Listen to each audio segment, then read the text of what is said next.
We're live. All right, welcome back everybody to House Energy and Digital Infrastructure. It is Thursday, March 26th, and we are learning about S213, an act relating to the use of advanced metering infrastructure devices. And today we're here with Secretary Riley Hughes from ADS. I'm Kathleen James from Manchester. Scott Campbell from Texas. Michael Southworth, Caledonia 2.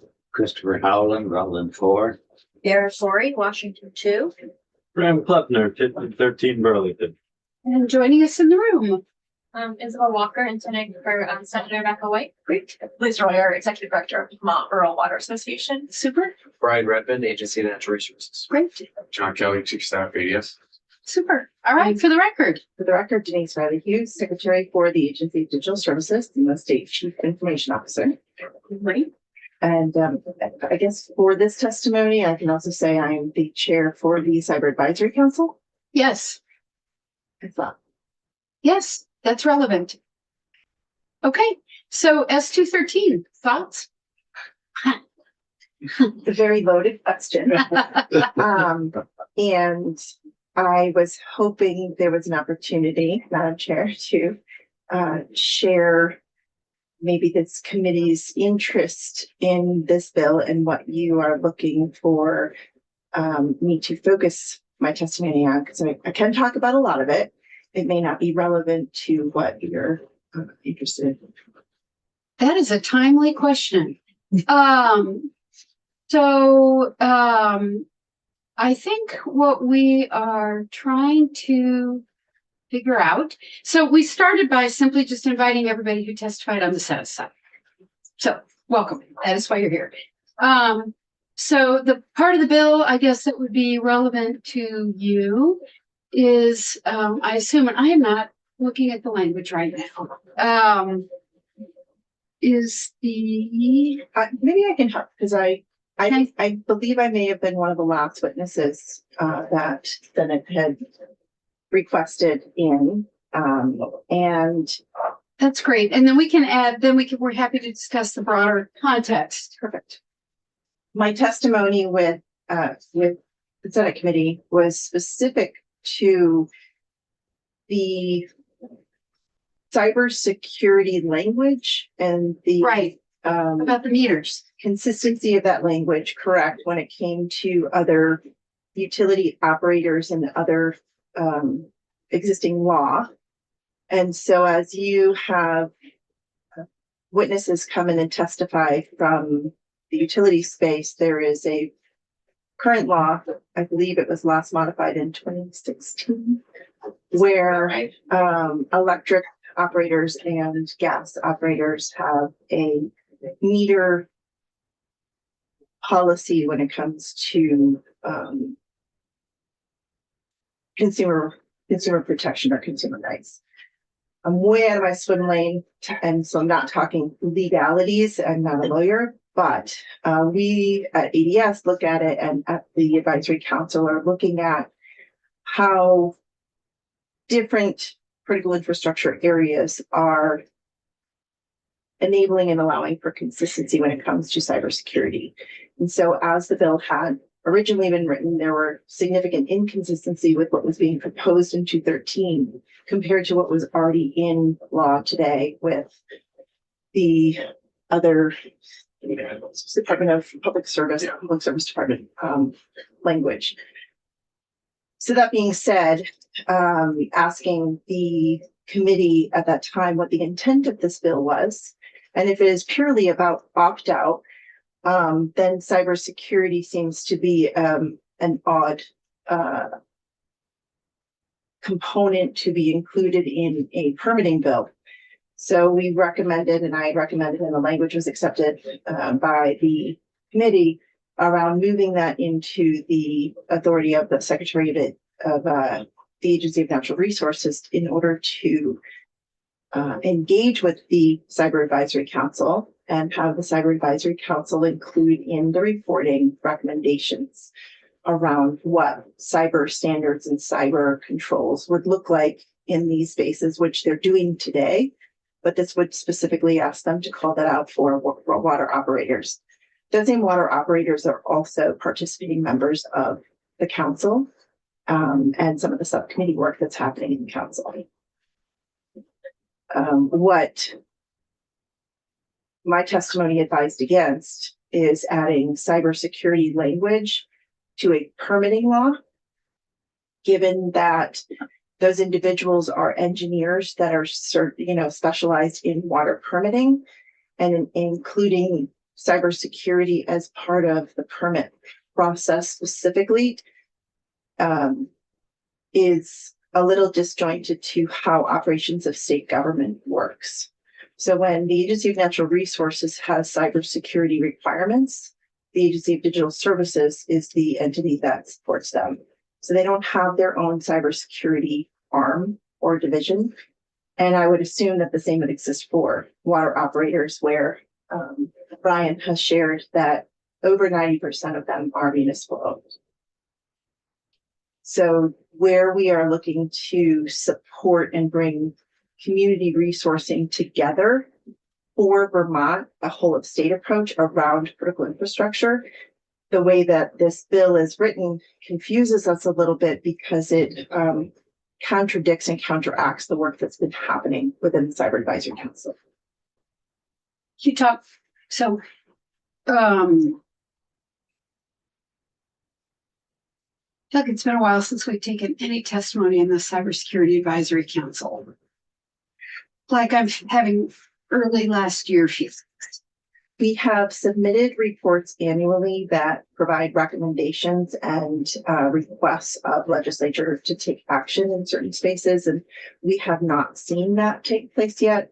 This includes membership, the construct of the membership, making more visibility to all interested parties. I think having a legislator on the council makes a lot of sense. We've been working with both the FBI and CISA, who's part of Homeland Security, to work in conjunction with these critical infrastructure areas so that we have a consistent approach. We are leveraging it's called SLCGP, but state local government cyber security program, which is DHS funding that would be available to state and local government, municipal government, when it comes to ensuring optimal cybersecurity standards based on the way that the program is written. And so taking something like this would impact the work of the council and also impact the work of being able to get funding out to the municipalities to go and do that. What I've learned in the process, which has been fantastic, and I really feel bad to put his name out there, but Rick Chambers is a town manager who I know very well, but prior to that, he was the water operator for the town of Springfield. He's very well connected among that community, and I believe Joe Duncan, who has been an active participant in the Cyber Advisory Council, was on the agenda this week to testify, but I think he was removed. He is somebody who has been working diligently to ensure optimal cybersecurity standards are in place. Now, something to think. He wasn't removed I'm not sure what happened, but it's not like Yeah. they removed him. Maybe he said he couldn't come, right? Sure. Maybe Yeah, anyway, just, I don't know. I think it was, I saw him on the agenda, but I didn't see him on the agenda. So not the intent of this Yeah. committee, but it was, I didn't see him anymore. So depending on what this committee is looking to do, having some discussion from the water operators, I think would be highly valuable when looking to make a decision around the intent of these meters. What we're doing in EDS is looking at the process, and the process is sometimes dictated by policy. The process is also an operational process. So when you look at permitting, where the Agency of Natural Resources is involved in the process and where they're not involved in the process, but also the relationship between a water operator and their user base, and what happens in that process and where technology comes into play. So if we get very prescriptive in law around technology terms, tomorrow they will change.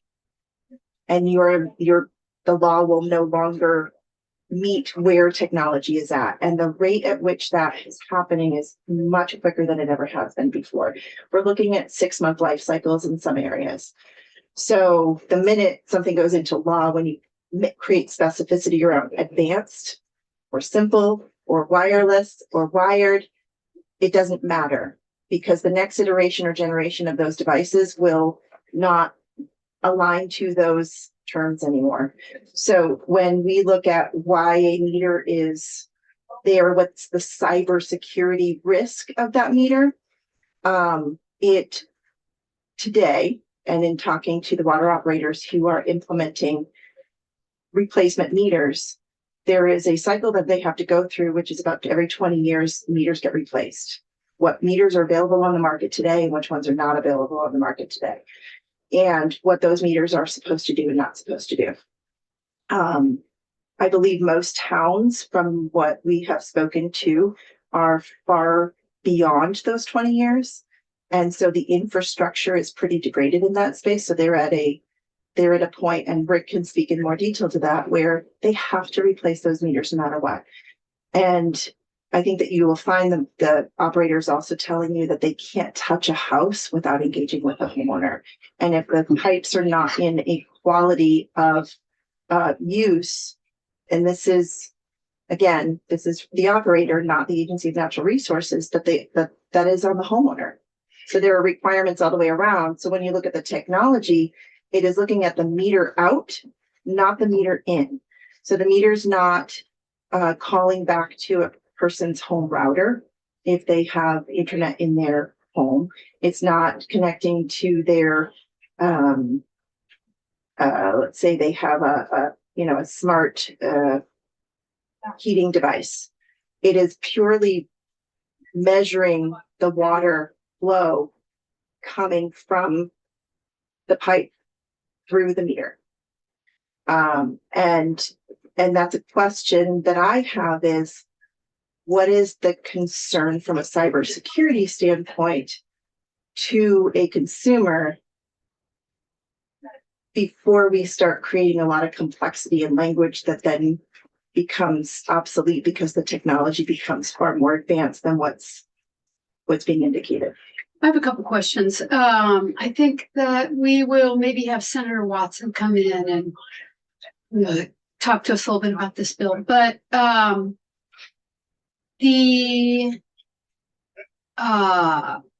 okay. So I'm just looking at the bill right now. It looks like under the section of statute that talks about the authority of ANR, it is specifically adding language saying that the ANR secretary can request that the Cybersecurity Advisory Council develop non-binding guidance for public water systems around cybersecurity, including info relevant to metering systems and customer data. So it sounds like the original concern was having to do with our public water systems safe from cyber attacks. And what about these meters? Could the meters be prone to attacks? And I'm looking at the enabling. So if assuming that was the concern, I'm looking at the enabling legislation for the Cybersecurity Advisory Council and seeing a water district on that membership, and Vermont Gas, which I know we're not talking about today, and all the relevant state agencies. And so I'm wondering, why couldn't the council do that right now if they wanted to? So the council is doing that right now. And the language that you just shared is a little bit of a caveat from what was recommended by ADS, because the language that you just shared does not include the Cyber Advisory Council's work and the participation and membership of those critical infrastructure areas. So, well, it says on its own motion, the Cybersecurity Advisory Council may at any time issue guidance for public water systems. And I'm wondering, can't you do that now? Why do you need this? we do that now. We don't need that. Okay. I think And you could also put that in your reason- annual report. I Correct. assume you could do that now. Correct. The reason why if I can recall, is that we moved that language out of the law that is specific to permitting. And so we took the language around cybersecurity and made a recommendation that it move into the authority language if it needed to stand. But you are correct that this is already occurring with the Cyber Advisory Council, and this is work that is already happening with the participants across the state. Yeah. So that whole language in total isn't really necessary in that bill, correct? I don't believe so. It's already in practice. It's already being done by the council. Section 2. Correct. This is, yeah, section 2H, the Section the 2. new language. Yeah, 11 through 18. Yeah. Yeah, I mean, This is not I, right. Madam Chair. All of section 2. yes. Sorry. I mean, for the record, Brian Redmond, the piece that was added on the Senate side that may be slightly different than what was recommended is that on the request of the Secretary of A&R, we can request non-binding guidance from the CAC. And I would like to think that exists today. We have a very active group of folks, but that seems to be a notable addition to what was. I mean, do we know why that is? That was the question in my head when I saw that. Why is the Secretary of A&R requesting the Cybersecurity Council? Within our industry, we see sector alerts. We get different alerts through our national networks specific to water supply or wastewater system operations. Okay. So that could be a reason if we're seeing something through our network to go to the CAC, because we're not the experts on the Right. matter I see. and Okay. consult with the CAC. So I think that's why that is there. Okay, makes sense. And When you submit your written testimony, could you just include A&R's recommendation on whether this language, whether section 2 is needed? On that, it also sounds like you need a recommendation on what statute the other parts of the bill should be in, because you mentioned that it's not permit related. I think she's well, talking about I'm talking this about part. cybersecurity, regulating cybersecurity under a permit, an existing permitting law would not be advised. Well, it's not under the. Sorry. Correct. That's why it was moved. That's why you're seeing it Yeah, under the. it's under the authorities. authority, right? Correct. It's under the authority of A&R. So I would be super curious to hear from. We've heard from you about this work you're already doing. I'd be very curious to hear from A&R about whether you feel like you need statutory language in order to ask the Cybersecurity Council to do something. I'll take a closer look if Okay. that's actually needed and include it in my Okay, yeah, my testimony. great. Thank you. And I do want to note too, I had an opportunity to speak with the FBI liaison for the state of Vermont. This individual works both with my office and the Department of Public Safety when it comes to cybersecurity risks, given whether or not they're public safety or whether or not they're government operations, because government is also another critical infrastructure area. And I specifically asked whether or not the FBI has concerns or is seeing anything across the industry around meters themselves being and posing a public safety risk. And the answer was no. The answer was what they are most concerned of is the operating environment and the risks to the operating environment, which the meters do not connect to. So the meters are connecting to just visibility on flow, and it's a separate system, and that system is not directly touching the operating environment of the water system itself.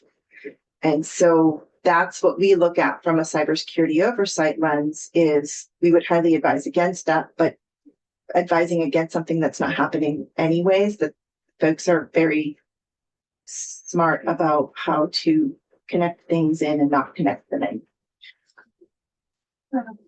Yeah, well, and then Helen. So how are the meters that are communicating with wirelessly somehow? How are they communicating wirelessly? Are they using Wi-Fi and so on? Is that how they're? They're not, no, they're there's a number of different technologies out there that they are using. I think that you may hear AMI is one. I think there's AMR is another. So there's some that are radio frequency, some that are Bluetooth.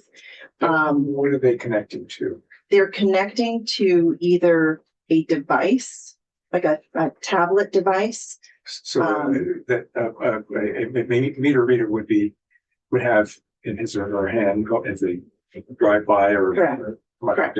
When they're within vicinity of Yeah. whatever that transmit protocol is. Right. And it would note a number. That's it. Mhm. And it would tell them the number.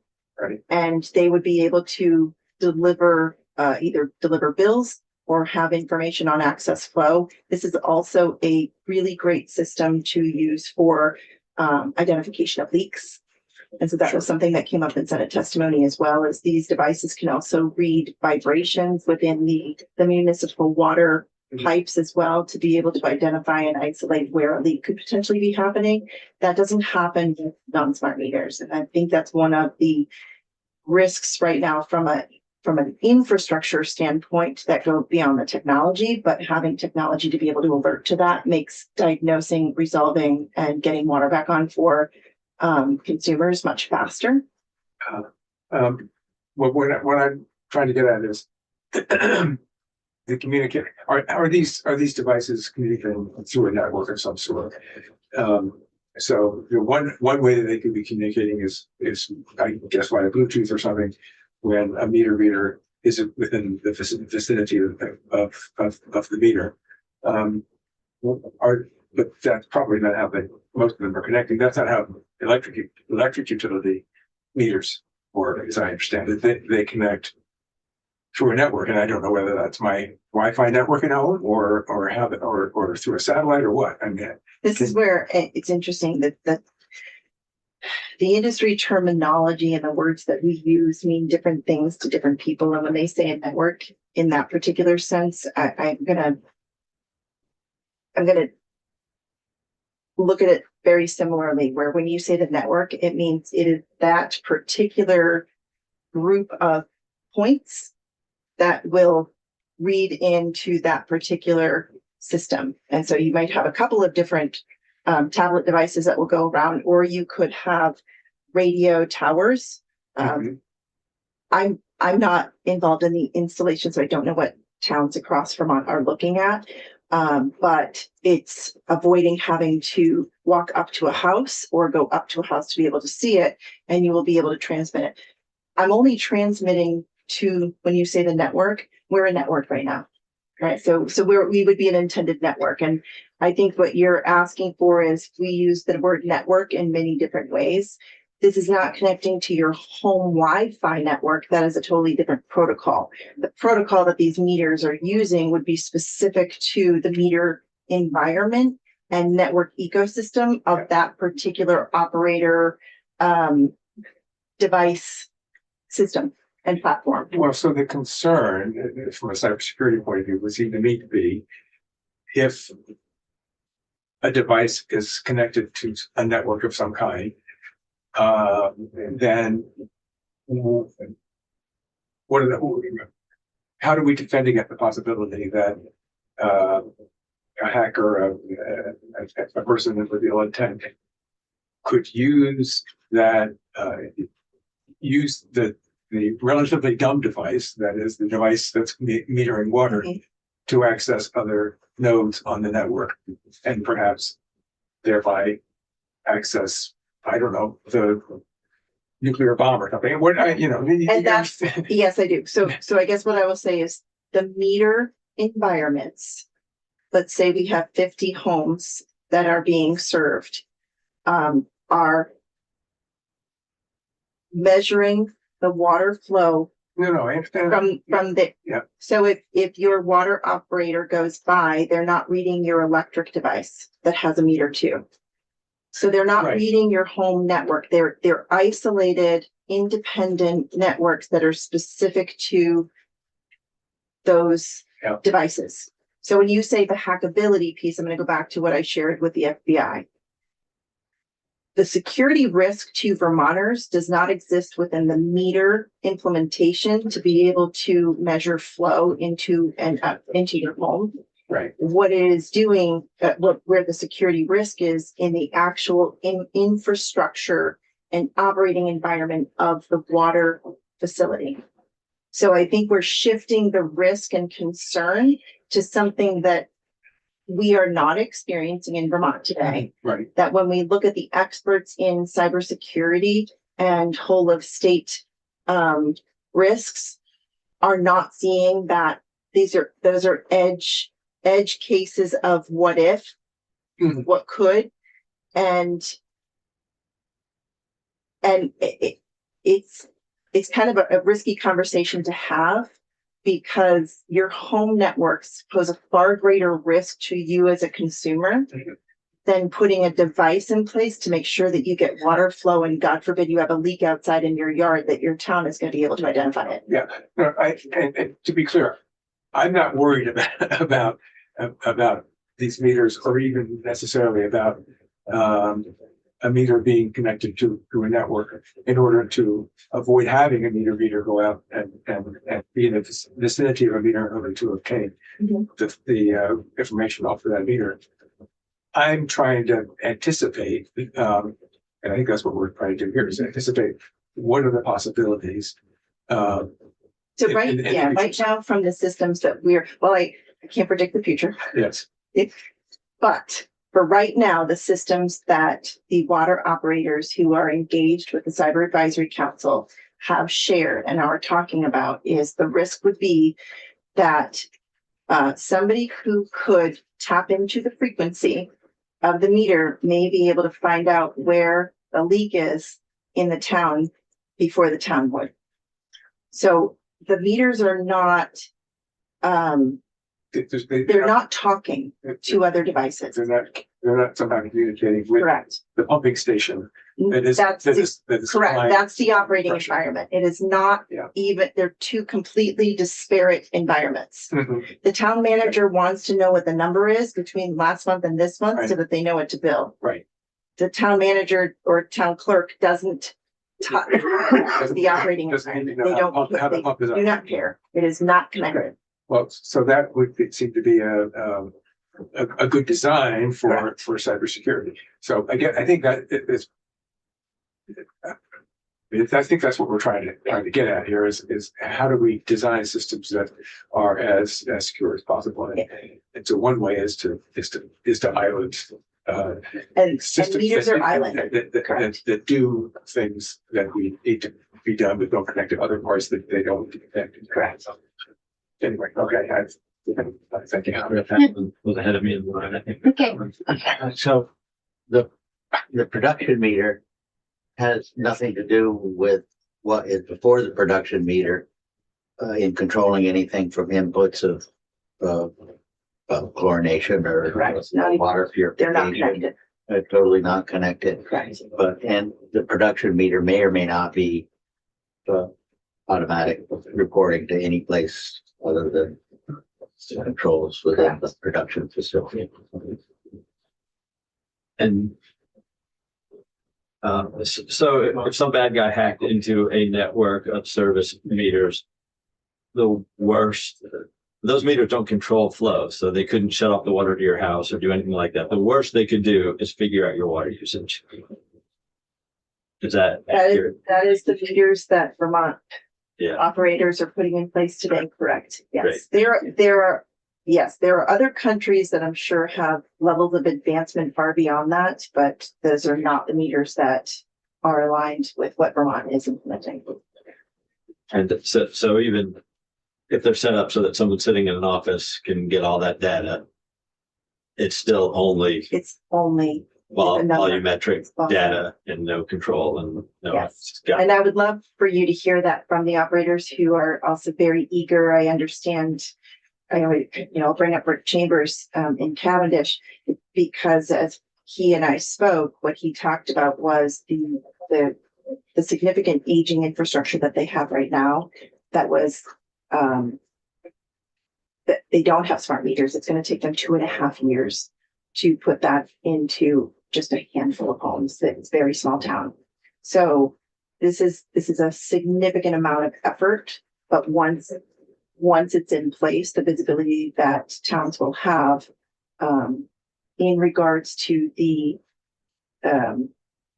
integrity of the underlying pipes that are running through the town is pretty significant. I know that that's one of the benefits for Cavendish. The other one is, as I said, that they're replacing them every 20 years. Most are almost double that for replacement. And that aging infrastructure has a greater risk to consumers right now in not giving them access to water than putting a smart meter in to be able to read how much they're using. And I'm sorry, just in terms of helping a town identify a broken pipe, that only helps behind the meter broken pipes. Is that accurate? No, I'm If talking one's- about town, I'm talking about the town pipes that are servicing the water to all of the homes. So I just don't understand how that would show up in social meter data. Because so I don't want to get too technical and I don't want to steal a water operator's thunder here, but it can listen for vibrations. So it can provide indicators on vibrations to know when something's in Seismic. balance. So smart meters can do that. Yeah, But- smart so- meters can do that So- if they're used. Yeah, so if a bad guy hacks in, they can get both volume and vibration data. And they can come fix our pipes. Yes.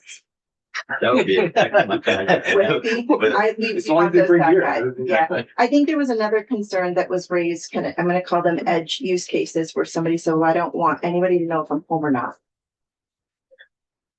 I don't know about you, but I do not run my water all the time. And whether or not my number changes from 5 o'clock in the morning until 5 o'clock at night is not an indicator from home. And so I think it's a unrealistic expectation that is an indicator of someone's availability in their home. I would say my experience is that if there's something valuable, They're going to bad guys will sit there and spend weeks and weeks and months and figure out the patterns. But there's nothing valuable for them to get here. So not in the meter, no. And if they're not doing it today with the electric meters, again, when you look at where the cyber risk is, I don't believe that you're going to hear that that's an indication from the current electric meter system.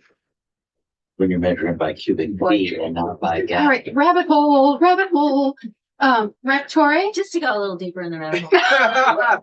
With nefarious actors, raise the flag. is there any risk of data corruption? In whether your number is a 5 instead of a 10? Whether it's an incorrect number? Like, you can change the data. I think the likelihood of that is low. When you look at why cyber criminals are looking for information, that is not an area that you will see come up. Are technology systems flawed? Sometimes do mistakes happen? Sure. Is it a cybersecurity risk? No. I would think that we would have more issue on human error, and we likely could today than we would with what you described.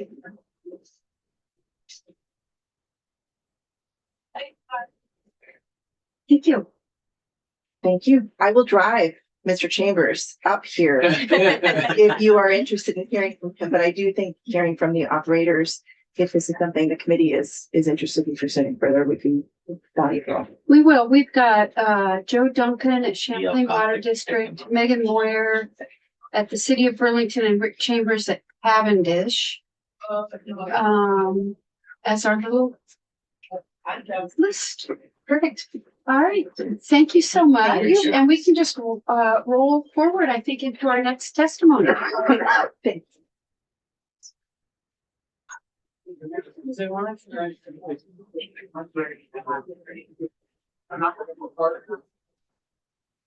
Thanks for coming. Thank you. Yeah.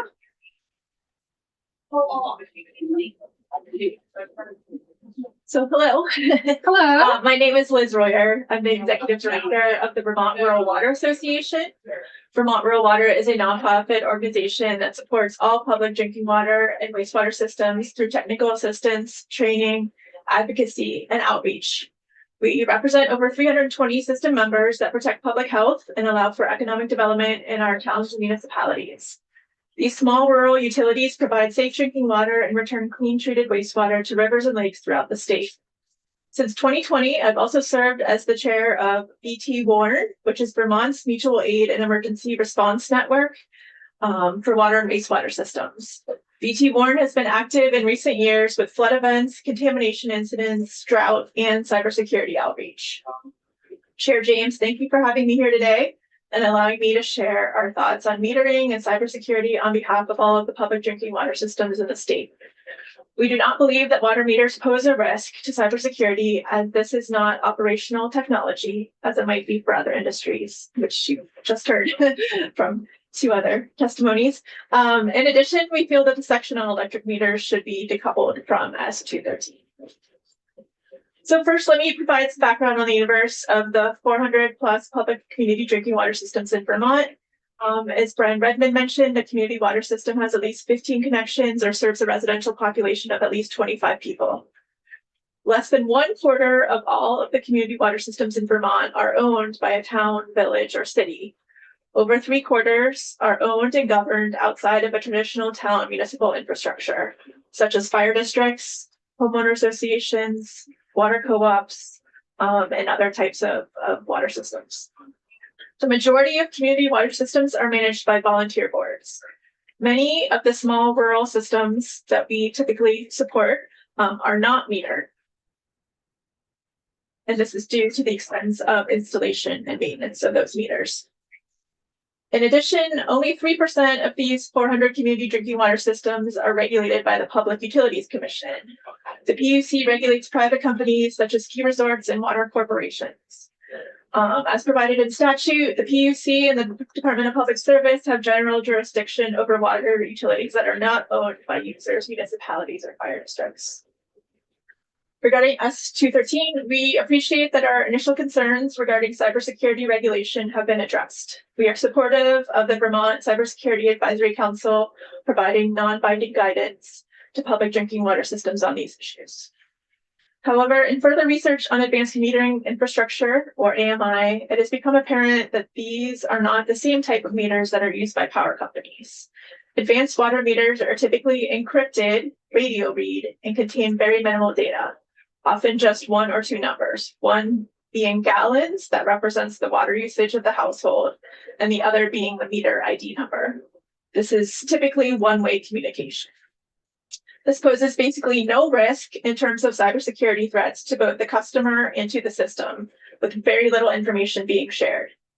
There's no connection between the meter and the operation of water production or delivery of water to homes. There is no existing technology that allows water to be shut off remotely or through the meter. In October 2024, Vermont Rural Water was selected as one of 2 states to host a pilot project focused on cybersecurity in small municipal drinking water systems. We were trained by EPA headquarters staff, CISA, FBI, Water ISAC, DC Water, and other leading agencies and organizations to provide on-site technical assistance for cybersecurity. This experience has expanded our knowledge and awareness of the many threats faced by our small water systems. We learned that the threat actors cast a wide net, and while Vermont systems wouldn't necessarily be specifically targeted, they look for any systems that have an easy path to infiltrate. Water meters have never been mentioned in any cybersecurity trainings or meetings as a vector, since they are not connected to any operational technology or equipment. So what is the solution? We suggest that best management practices for both meters and cybersecurity occur at the local level, either in the municipality or through the systems. We encourage operators to focus on the basics: personal cyber hygiene, developing protocols for former employees, password management, and ongoing training and awareness for small systems. Moving forward, the best option for building ongoing relationships and sharing resources, we believe, is a town-wide cybersecurity tabletop.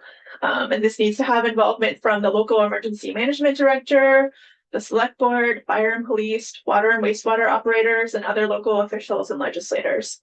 We believe cybersecurity of Vermont water systems can be improved by partnering with the many organizations and agencies offering training and outreach, along with direct technical assistance from a trusted and knowledgeable provider. We encourage you to invite water system managers and operators to testify on this bill. They have the direct experience with installation and maintenance of meters and have spoken with customers about their concerns. We believe you will learn that water AMI is not a threat to cybersecurity. Thank you for allowing me to speak on behalf of our state's drinking water systems. We appreciate this committee's efforts towards improving public health and protecting the environment as we all work together for Vermont's future. How many of your drinking water systems also provide fire protection? Most of them. There's regulations with fire protection, which Brian can speak to, but yes, that's So every fires, the flow goes up. Yeah. So, setting aside the cybersecurity conversation, do you have a sense of why folks would not want one installed at their house? When I testified in the Senate committee, the person who originally requested this bill be drafted was supposed to testify and didn't show up. So I don't know. I know it was a Tri-Town Water District customer in Addison County, but I don't know what the initial concern was. Okay. Who didn't want the meter? Correct. The option to opt out of having a smart, at that point they were calling it smart meters. Could you share with us this tri-county organization, how many customers you think they may have? It's Tri-Town Water District, serves 3 towns in Addison County. Brian, do you know? Yeah, but I can put it in my follow-up. Okay, thank you. We can, sorry, you can, but I always like to hear from folks directly if we're gonna get testimony. Yes. They are typically, like I mentioned, it's the medium to larger size systems that install meters in Vermont because of the efficiency allowed by this radio read technology. They do not have to enter every home and business to get the number. So smaller systems typically don't meter customers, at least, and they just charge on usually a quarterly flat fee type of basis. Okay. Questions? Well, so I guess I'm going back to what I was asking Secretary Bradley Hughes about. And so you may not be the person to talk about this, but I'm trying to imagine a vector for accessing information in IT systems that we're not thinking of. So is there a way in which a threat actor could access a water meter being fairly smart devices, fairly rudimentary devices, and use that as a way to send a piece of code or something to wherever that information is being sent to. So I'm sure there are people who think about this and are trying to defend against that when they're designing the protocols that make these meters communicate with wherever they're communicating, if it's a satellite or whatever it is. But that's what I'm trying to imagine. I mean, people could probably do the same thing with your refrigerator or your whatever, but this is the criteria of what we can possibly imagine could be done, and not necessarily to obtain, a ransom or something like that. It might be just pure sabotage. I mean, who knows, right? So that might be, and I don't think that's what my guess is. I don't know, but I imagine that is what the person who prompted the senator to introduce this bill was concerned about. They're probably concerned about other issues, but in terms of cybersecurity, that's what seems like the thing that we can't imagine now, that we are wondering, are we thinking about it? Is there somebody who's paying attention to that? I don't know if you know anything to say in response to that or not. For what exists currently in Vermont for meters, which is what my knowledge is. The most advanced type of meter, which would be something like Champlain Water District would use, which I am on the board for Champlain Water District, so have some knowledge of that system as well. They have a device. So this is not going to a satellite. It's not going through the internet. It's a radio read. There's an encrypted radio signal as they're driving around that comes to this specific device that is encrypted. They then go back to the office and then they have to have this very expensive software because the vendor makes sure that they have to buy this actual software every year to read that encrypted radio signal and then download that information, which is just, again, a list of numbers of the gallons used and the meter number, and that's it. So there's not currently an opportunity for a hacker to access. It's just one-way communication through a radio signal. And I mean, I'm not a hacker. If I was, there are thousands of other easier ways if you want to hack a water system. This is not even a consideration. Yeah, and I mean, I guess I'm imagining that a water system is probably not something that a lot of people think about. They might think about electric systems as, oh my God, we have to defend against cyber attacks on the power grid. That seems pretty obvious, but water systems might be not the first thing that comes to mind when you think about critical infrastructure and how do we ensure that we don't have vulnerable devices that provide access for a piece of code or something to piggyback on the information and infecting systems upstream. So that's what I'm trying to imagine. Let's hope it's way out in the future and it's not something we have to worry about now. But yes, in our industry, we use the term air gap. So that's what we use to prevent backflow contamination. That's why you don't put a hose into your swimming pool when you're directly into the water of the swimming pool. When you're filling it, you need to have that air gap. So the water doesn't come back in. We consider these meter systems as being air gapped. There's no connection to any type of system or network where information could be shared. Where there could be a backflow effect. Yes. That's good analogy. Let's hope that is truly ironclad.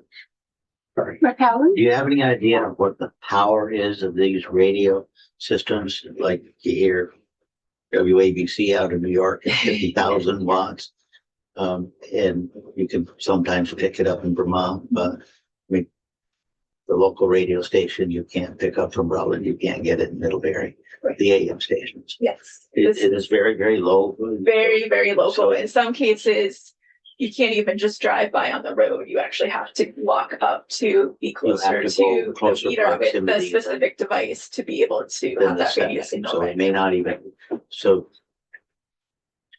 you may not be able to pick up across the street, standing by across the street's meter, you can't pick up the person on the opposite side of the street, 150, 200 feet away. Correct. At this point, I believe that there are a few water systems that are looking at something that would be slightly more centralized, but that doesn't exist right yet. I don't know if you were in earlier. Do you know where these meters get their power to make their radio?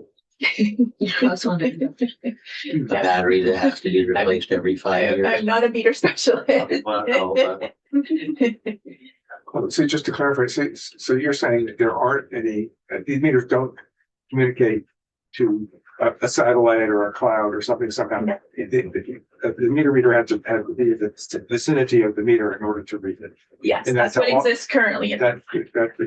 Well, that's interesting. Anyway, thank you. So there are some systems that are using this already. So the definitions of advanced metering infrastructure, it's not something that we typically discuss in our industry. And, I did speak with one of the vendors in Vermont who sells meters to many of the systems. And yeah, there's kind of generalized terms, but it's hard to be very specific. It's not AMI or even smart meters don't mean the same thing to different size water systems. They don't mean the same thing to different industries. So that's why I'm saying you can't compare what the power companies use because they are able to shut off power through the meter. That's not something that we can currently do in Vermont. So, to your knowledge, do meters exist now that can be read manually, but may be able to take advantage of advanced meter reading in the future, automated meter reading in the future? Advanced metering infrastructure exists currently in Vermont, but it's I don't know where the future is going to lead us. I guess Presently, you could go to your electric meter, and if you wait long enough and knew what you were doing, you could read the 8 registers as they flash through. So you might be able to presently go to the side of the house and read a meter. yes. And that side of the house may also have something in it that can then broadcast. Maybe, it doesn't matter. It's not important. Okay. Yes. In theory, it could, but typically, there's no reason that anybody would want to access that information, even if it was available. They had the right type of device to read the radio signal. Great. Thank you for